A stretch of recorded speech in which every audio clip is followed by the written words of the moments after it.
Je venais de conduire pendant 6 heures d'affilée sous la pluie et dans les embouteillages lorsque je me suis garée dans l'allée de la maison que je partageais avec mon mari, Daniel Morgan.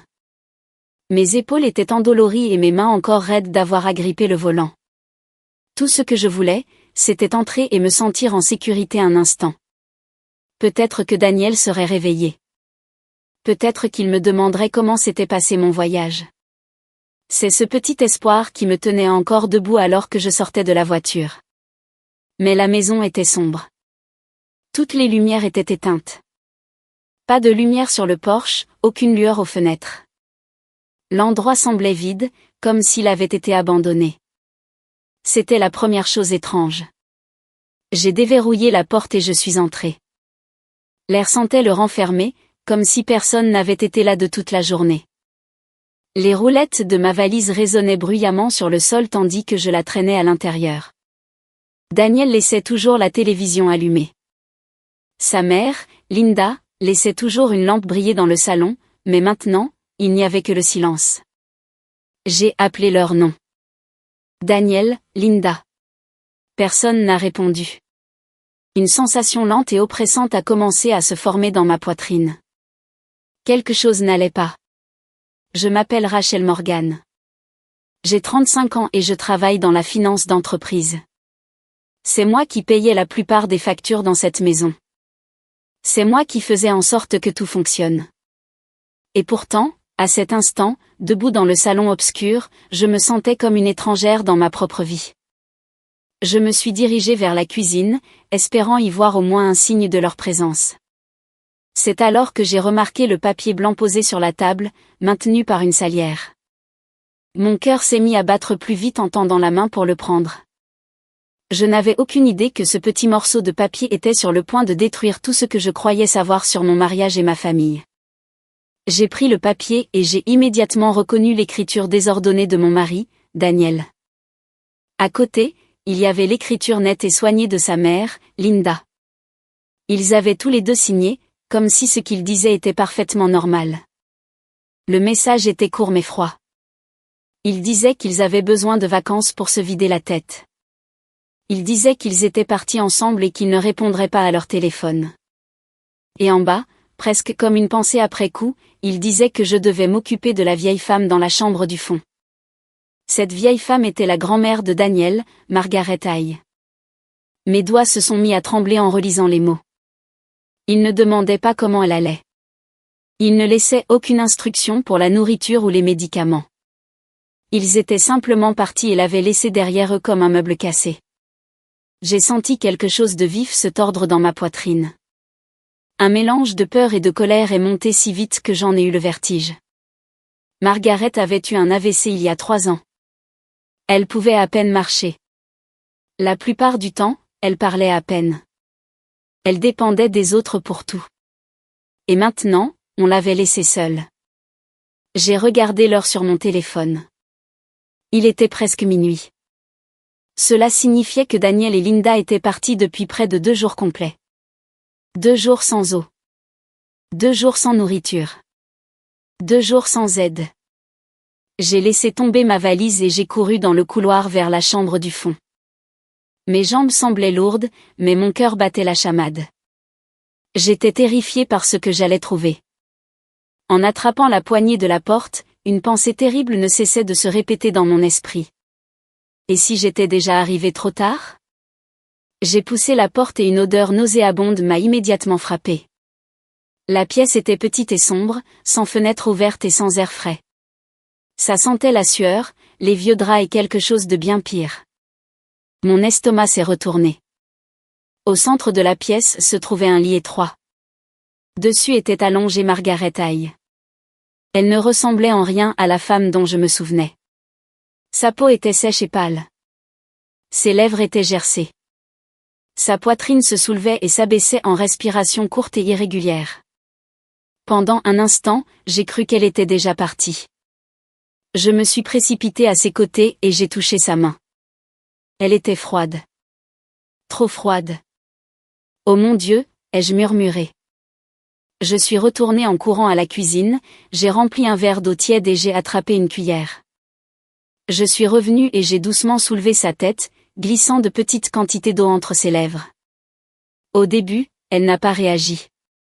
Puis, elle a toussé faiblement et a avalé.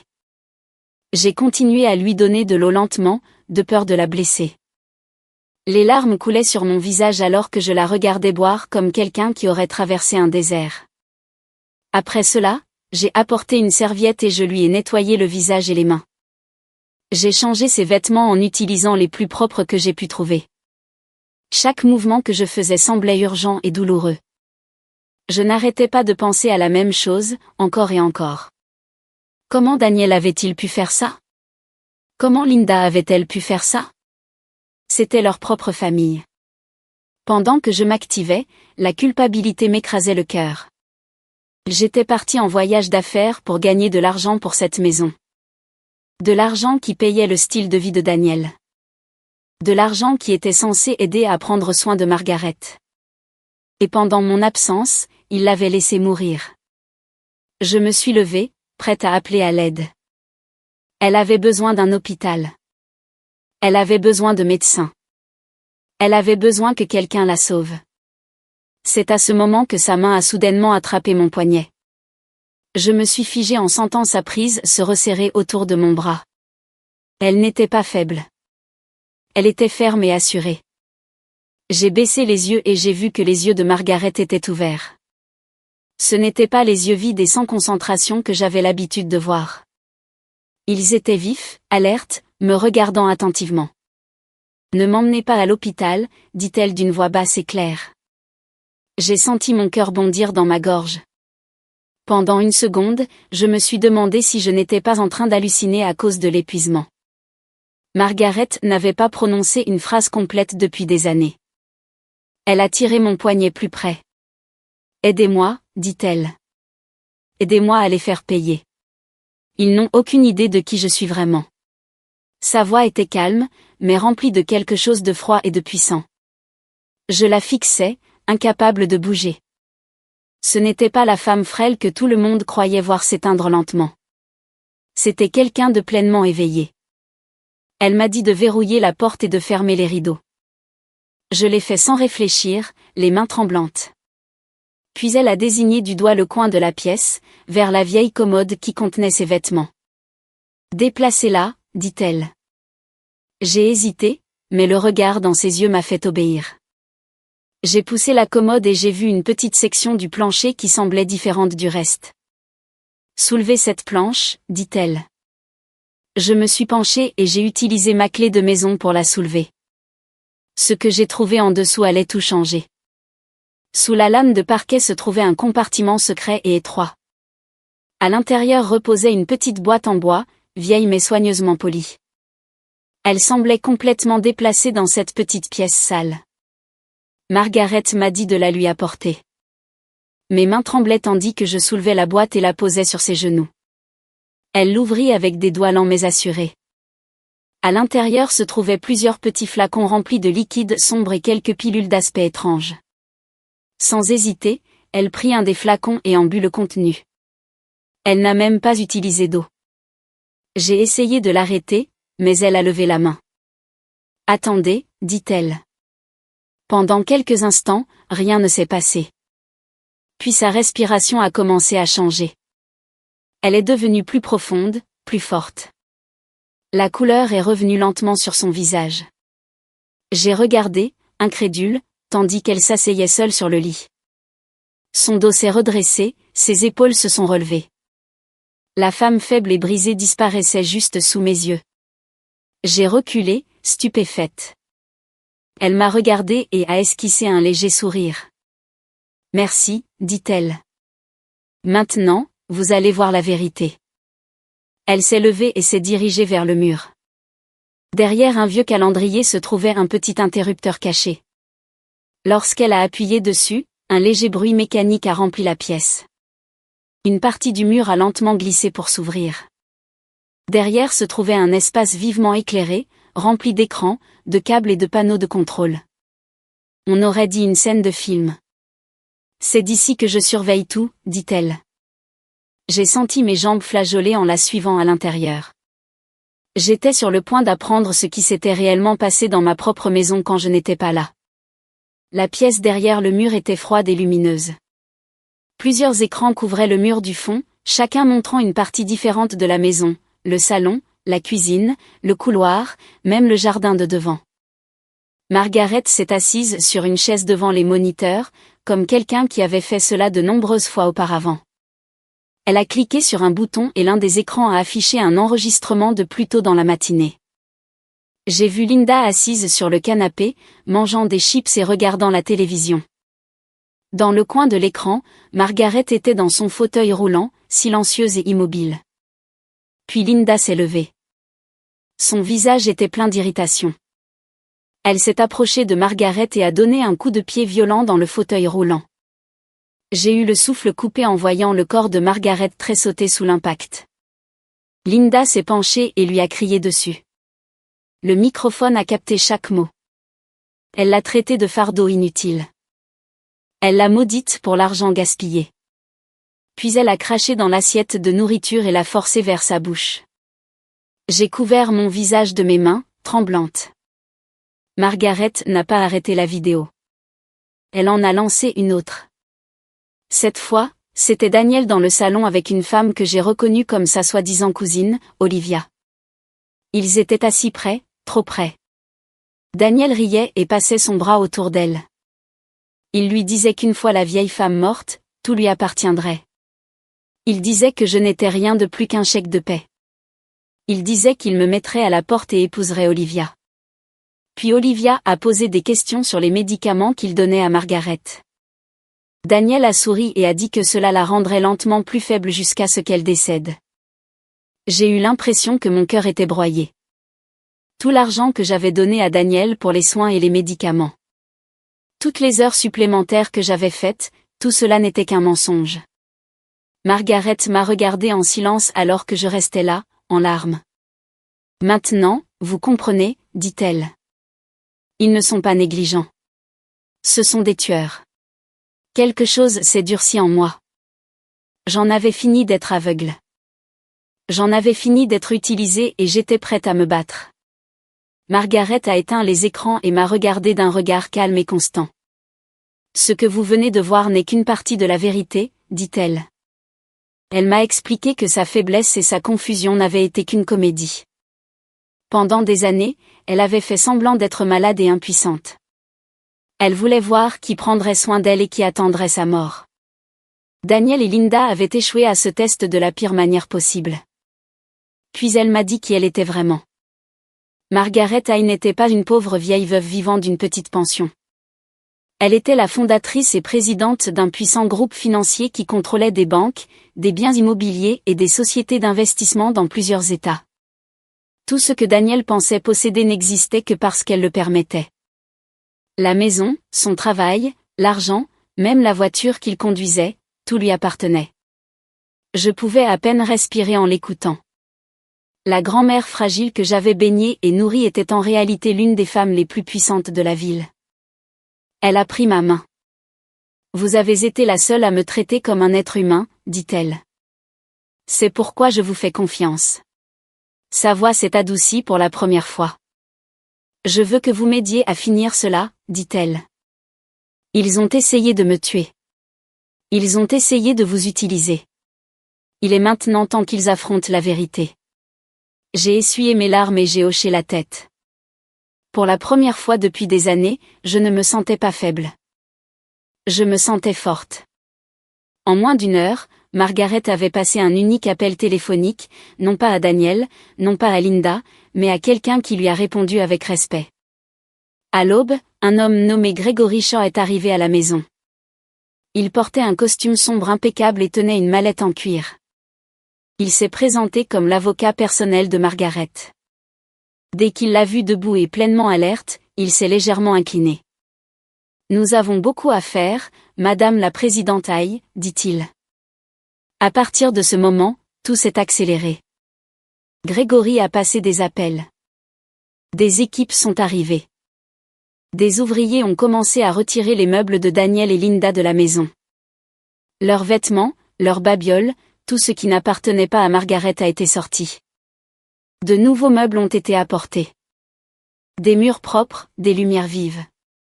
La maison a commencé à paraître complètement différente, comme si elle se réveillait après des années de sommeil. Margaret était assise au centre de tout cela, donnant des instructions calmes. Elle avait l'air puissante et sereine. Grégory m'a expliqué que légalement, la maison n'était pas au nom de Daniel. Elle appartenait à une fondation contrôlée par Margaret. Daniel et Linda n'avaient aucun droit sur elle. Cela signifiait qu'ils n'avaient nulle part où retourner. Mon téléphone a vibré. Margaret a fait un signe de tête dans sa direction. Il est temps de les inviter à revenir, dit-elle. Les mains tremblantes, j'ai tapé un message à Daniel. Je lui ai dit que Margaret ne respirait plus, que son corps était froid, que j'avais peur et que je ne savais pas quoi faire. Puis j'ai appuyé sur envoyer. Nous avons attendu en silence, en regardant le téléphone. Nous savions tous qu'il répondrait et nous savions tous que sa réponse scellerait son destin. Cela n'a pas pris longtemps. Mon téléphone a vibré sur la table. Je l'ai pris et j'ai ouvert le message sous le regard de Grégory et Margaret. Daniel écrivait que je ne devais pas paniquer. Il me disait de n'appeler personne, ni les voisins, ni la police, ni une ambulance. Enveloppe-la simplement dans un drap et laisse-la dans la chambre du fond, écrivait-il. Je m'en occuperai plus tard. Je suis occupé en ce moment. J'ai lu le message à voix haute. Le visage de Grégory s'est crispé de dégoût. Margaret a fermé les yeux un bref instant, puis les a rouverts, froids et fermes. C'est tout ce dont nous avions besoin, dit-elle. J'ai répondu à Daniel par un simple message. D'accord, je m'occupe de tout ici. Puis j'ai posé le téléphone. Le piège était maintenant en place. Ils croyaient avoir gagné. Ils n'avaient aucune idée qu'ils marchaient droit vers leur propre destruction. Cette nuit-là, la maison était à nouveau complètement sombre. Les nouveaux meubles, les parquets polis, les rideaux élégants étaient tous cachés dans l'ombre. Seules quelques petites lumières brillaient discrètement dans les coins. Margaret était assise dans un grand fauteuil dans le salon. Elle ne ressemblait en rien à la vieille femme malade qu'ils avaient laissée derrière eux. Elle portait un tailleur simple mais élégant, ses cheveux argentés soigneusement coiffés. Grégory se tenait à proximité, calme et silencieux. J'étais assise à côté d'elle, le cœur battant à toute vitesse. Nous avons entendu le bruit d'une voiture se garant dans l'allée. Puis des voix, Daniel, Linda et Olivia. Ils riaient, se plaignaient du long trajet, parlaient de nourriture et de douche. La porte d'entrée s'est ouverte. Daniel est entré le premier, traînant sa valise. Linda a suivi, puis Olivia. La pièce était encore sombre. Rachel, appela Daniel. Pourquoi fait-il si sombre ici? Où es-tu? Je n'ai pas répondu. Il a trouvé l'interrupteur et l'a actionné. Le lustre en cristal a illuminé toute la pièce. Ils se sont figés. Leurs yeux ont balayé les sols brillants, les nouveaux meubles, les hautes fenêtres, et finalement se sont posés au centre de la pièce. Margaret était assise là calmement, tenant une tasse de thé. Deux grands hommes en costume noir se tenaient derrière elle. Linda a crié et a laissé tomber ses sacs. Olivia a reculé, choquée. Le visage de Daniel est devenu blême. Grand-mère, murmura-t-il. Qu'est-ce que c'est? Margaret a lentement posé sa tasse. Si j'étais vraiment morte, dit-elle, vous seriez déjà riche. Mais me voilà. Daniel s'est tourné vers moi, paniqué. Rachel, qu'as-tu fait? Qu'est-ce qui se passe? Je me suis avancée. Vous êtes dans une maison qui ne vous appartient plus. Vous n'avez jamais rien possédé ici. Grégory est sorti de l'ombre avec un dossier à la main. Bonsoir, monsieur Morgan, dit-il. Permettez-moi de vous expliquer votre situation. Leurs vacances venaient de se transformer en leur pire cauchemar. Grégory a ouvert le dossier et a commencé à parler d'une voix calme et professionnelle. Il a expliqué que Margaret Hay était la propriétaire légale de la maison, du terrain et de l'entreprise où travaillait Daniel. Daniel n'avait obtenu son poste que grâce à sa gentillesse. Daniel a essayé d'en rire, mais ses mains tremblaient. Puis Grégory lui a annoncé que ses comptes avaient déjà été gelés. Son entreprise avait mis fin à son contrat. Ses cartes de crédit étaient annulées.